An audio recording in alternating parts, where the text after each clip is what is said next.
மயிலாடுதுறை மாவட்டம் சீர்காழி விழுந்திடா சமுத்திரம் target lines club matric மேல்நிலைப் பள்ளியில் 44வது ஆண்டு விளையாட்டுப் போட்டி நடைபெற்றது.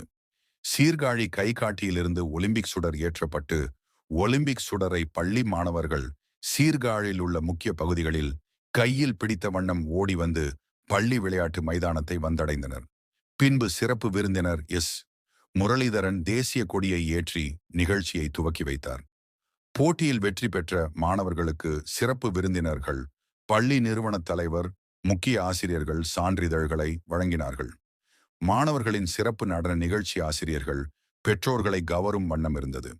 இந்நிகழ்ச்சியில் நிறுவன தலைவர் தாளாளர் மோகன்ராஜ், நிறுவன துணைத் தலைவர் சட்டைநாதன், செயலர் ராமதுரை, பொருளாளர் செந்தில்குமார், இலக்குனர்கள் சிவலிங்கம், சந்திரசேகரன், ஒலிம்பிக் டார்ச் வீராசாமி, விக்னேஸ்வர், மீனா மோகன்ராஜ், பாலாஜி, தலைமை ஆசிரியர் சாந்தகுமார், துணை தலைமை ஆசிரியர் உதயவசந்தன் ஆகியோர் கலந்து கொண்டு சிறப்பித்தனர்.